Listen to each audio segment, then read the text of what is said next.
Look, man, welcome back into the space again, man. Good day to each and everyone, and welcome back to the channel. Really appreciate you guys coming back over here again. So, in today's video, look, Mason Holgate and Dexter Lembikisa, two players that can't buy themselves enough minutes on the football pitch. You understand? Mason Holgate is getting, limited amount of minutes. Meanwhile, Dexter Lembikisa, is nowhere to be found, as I think since he signed up for Lincoln City in the League One on loan, a short-term loan. I think I've done like 2 videos already, so I think this will make the 3rd video talking about Dexter Lembikisa, of what is really going on with him at Lincoln City. I got some information on both players, especially linking up with a media personnel, someone that cover, Algarafa Football Club, the team that Mason Holgate is currently playing for at this moment in the Qatari Premier League. Look, I mean, the infos that I got, I think I did got it, before they played that AFC Champions League game yesterday, where he still didn't start in that game, but it wasn't because he didn't start in the game yesterday, but I'm just thinking out of the box, like it just can't be this. Mason Holgate is just not getting any minutes on the football pitch. A player that have multiple years of playing in the English Premier League, proven championship player, proven Premier League player in his days, and moving to a lower standard and not getting enough games. No, got to be something around this player and the football club and the manager. You understand? So I got some information I'm going to share with you guys as well. I got infos on Dexter Lembikisa club website and what will happen in the game later today versus Manchester United academy team. I think it's the U21 in the game. They will play Lincoln City, club of Dexter Lembikisa in the EFL trophy. That's like, who don't know, it's like a domestic cup competition that the Premier League academy, the young team, played in this tournament versus the League 1 and League 2 team. So I'm going to give some information around that as well. Is it that Dexter Lembikisa debut is imminent at this moment, so right after this, and also the JPL in 5, the 2 Monday night fixtures that played last night over there in Jerusalem. Portmore drew with Mullines, and also Chapelton Maroon. Chapelton Maroon drop points again, but this time versus the Firehouse Jerusalem team. You understand? So that's what I'm doing, and that's what I'm going to talk about in this video right after this.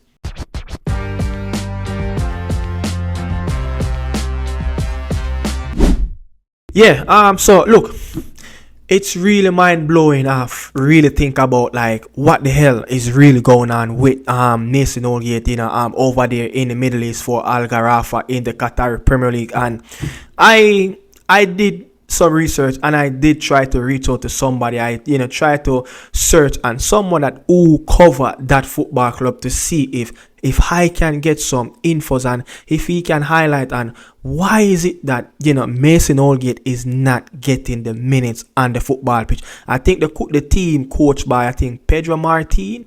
I think they're coached by a Portuguese coach, but what I gather, from that media person, the individual that cover, the Qatari and the team that Mason Holgate play, who cover the Qatari Premier League and cover the team that Mason Holgate currently playing for at this moment. And he reached out to me when I text him and asked him about what is the situation, and he said that, look, in the Qatari Premier League, the maximum of overseas players that can feature in the starting 11, in the starting 11 in the Qatari Premier League, the maximum is 6. The maximum is 6, and Mason Holgate is not getting picked because the maximum is 6, and then the coach doesn't fancy him in that backline to fulfill one of those foreign slots in the starting 11.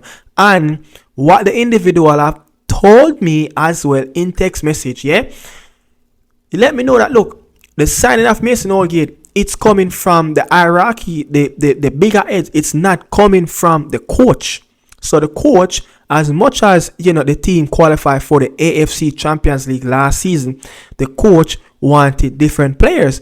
But the coach and the hierarchy is not having the best of relationship at this moment, but the signing of Mason Holgate is more on the sporting director and the ownership of bringing in the ex-Evertonian player to the football club. So the coach doesn't really fancy Mason Holgate at this moment, to be included in one of those 6-man foreign player slot that is available for every Qatari team in the Premier League. So they only have 6 overseas slot that they can use up in every starting level. But when you talk about the other tournaments, the cup tournaments, it's unlimited. When you talk about the AFC Championship, the Champions League, that's the Continental Champions League, it's unlimited. You understand? The Champions League is unlimited foreign slots, and then the cup games, it's unlimited foreign slots. And I found some extra information as well that I did found out by myself about the policies around foreign players and local players in the Qatari League. I went on the Qatari the organization body that is running the Premier League at this moment in Qatar, and they said, look, local players, when they talk about local players, this is what it means in Qatar in their Premier League. Local player means a player with Qatari nationality and who is registered as such. Then move on again. Resident player. So resident players, this is another policy again. So if you are a resident player, this is what it means in the Qatar Premier League. Means a player who under these regulations and as per the relevant requirement set up by the QFA, that's the Qatar FA, is not considered as a foreign and who is registered as such. You understand? So let me read it again. So the resident players, this is what it means who is a resident player in the Qatar Premier League. Means a player who under these regulations and as per the relevant requirements set up by the QFA, that's the Qatar FA, is not considered as foreign player and who is registered as such. This is what it means to be a foreign player. This is the meaning of the foreign player in that league. Yeah, this is what they said. Means a player who has not got a Qatari nationality and as per the relevant regulations and the requirement is not registered as a resident or a local player. So if you are not a local player, if you're not a resident player, then you're going to be a foreign player, must be a foreign player. So there's a few players that got selected in around that starting level recent times. They have players from Tunisia, they have players from Palestine with those nationality, but a few of those players would have been a resident player, not a local player, would have been a resident player for the Qatar team Al Gharafa. So that doesn't go into the international foreign slot. Then the two marquee players that currently playing for that club is Ben Rami. I think is it Ben Rami? No, it's Oselu.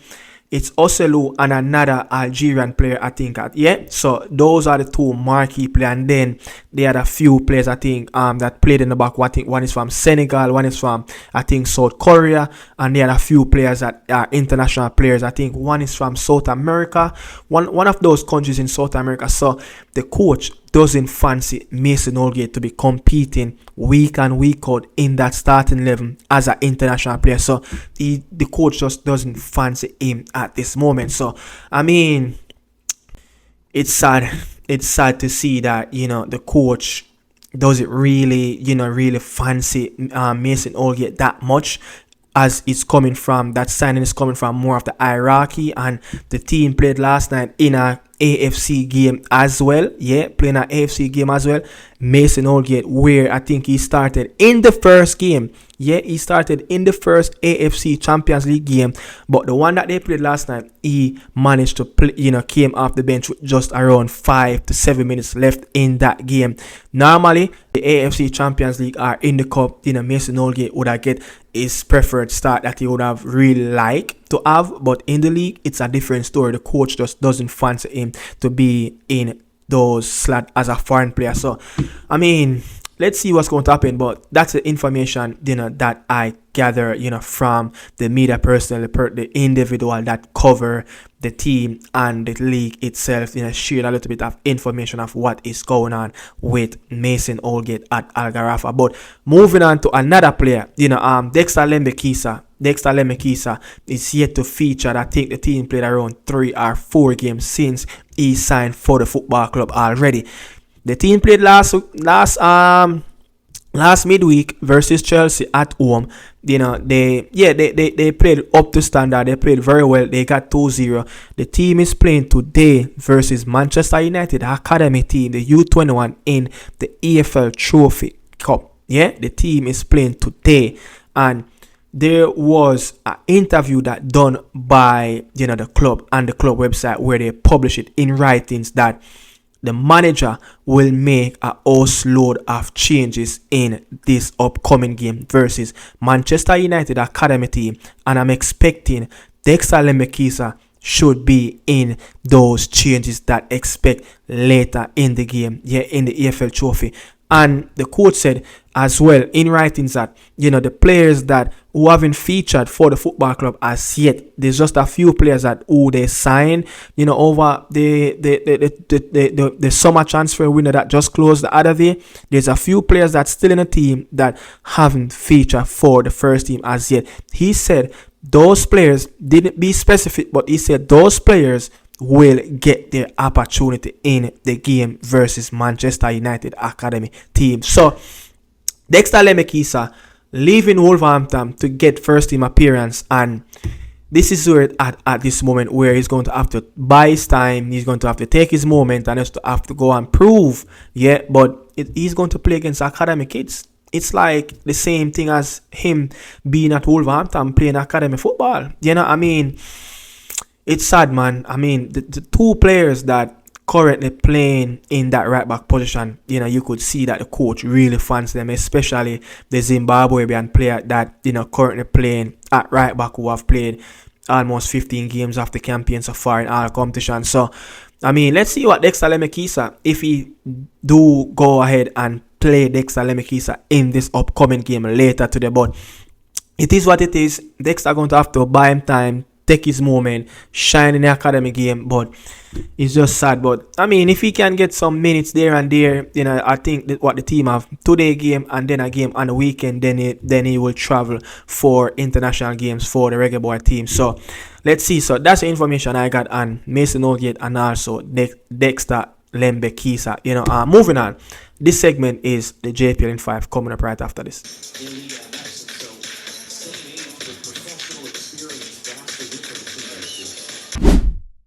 So, the JPL in 5, the 2 games that played this year, the first game, Portmore United, drew with Mullines. Look, 0-0, and this is Portmore, 4th or 5th clean sheet of the season. It's just so crazy. I think they scored like 7 goals and conceded like 3 goals in the campaign so far.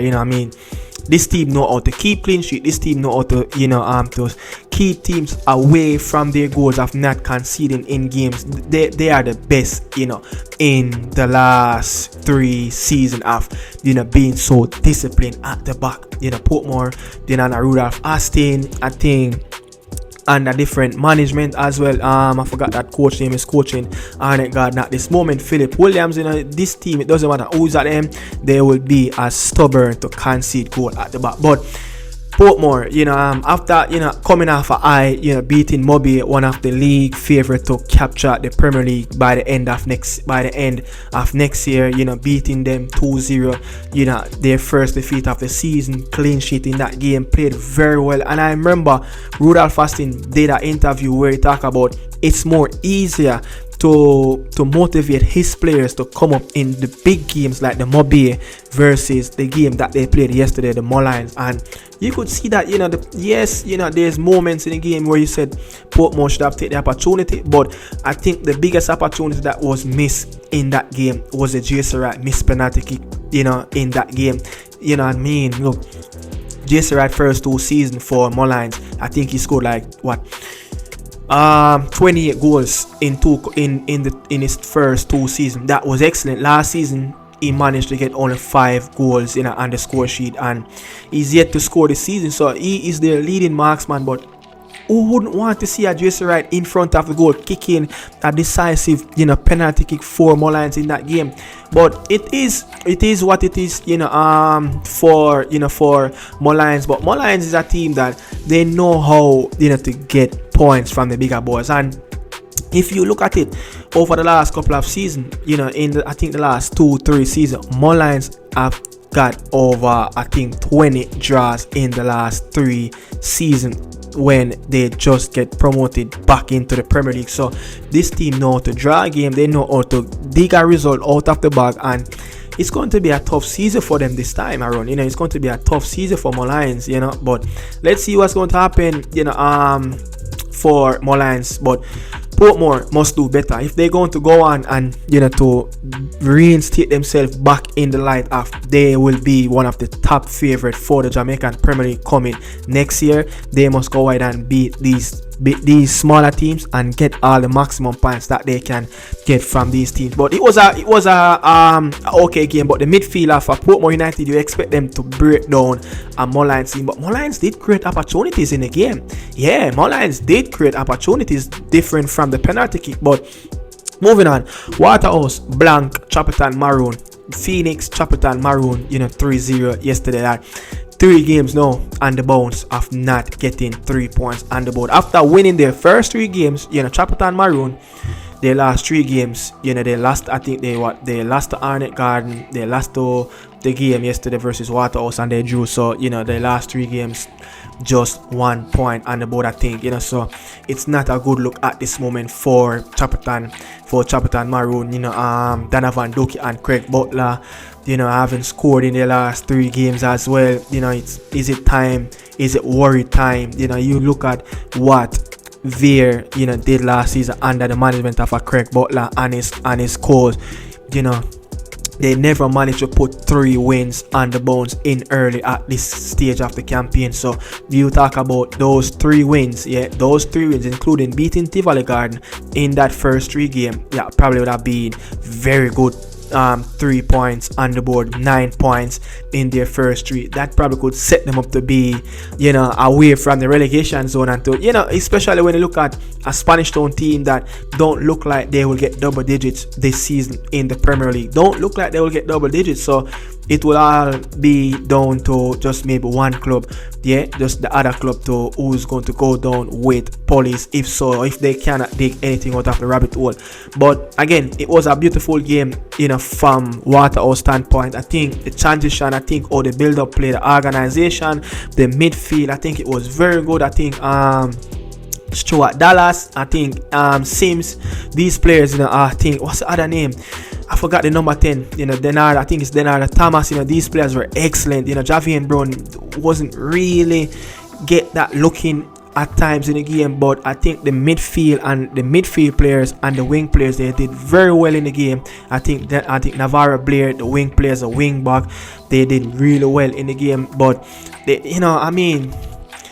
Veer, I saw Andrew Vanzi, coming off the bench, and the team kind of looked a little bit better, when Vanzi was in that midfield, even though they still got overwhelmed, attack after attack by the Waterhouse team. Chapelton Maroon got a red card. It didn't serve them any justice. Vanzi have to go in the goal. What positive, a Craig Butler and a Donovan Duki can take from this game? They just have to put this game behind them and think about the game ahead of them. So they need to get back W's in the column, because they can't afford to be sliding down the table after jump out the blocks in their first 3 games. People talking about, Craig Butler, make a turn in his career in the Jamaican Premier League. So let's see what's going to happen. But Waterhouse is at it again. You understand? Waterhouse is at it again. Another 3 points at home, especially with the construction that is going on at Arnett Garden Field. Has been renovated, and the stadium has been renovated. The games is playing at Waterhouse Football Club. So this is opportunity for Waterhouse to get these games at home in front of their home crowd and use it as an advantage and go up the table, especially missing from the playoff last campaign. They missed it from the playoff, so they need to get back into the playoff, especially look at their front line, for Javian Bryan, Colorado Murray, and also Atafai, Bygrave, you know, so good 3 players that proven that they can score double-digit goal in the Jamaican Premier League. So there shouldn't be no doubt of Waterhouse not scoring enough goal of this Jamaican Premier League. And if anything need to get more organized, I think it's the backline for Waterhouse for me. But I'm leaving it there. That's a JPL in 5. Gonna see you guys again whenever again there's a JPL game. So catch you guys maybe later talking about more reggaeboy players, or if not, it will be tomorrow morning again. Ciao people, peace out, thanks for watching. This is Nicardo Media House with another morning insider video. Salute.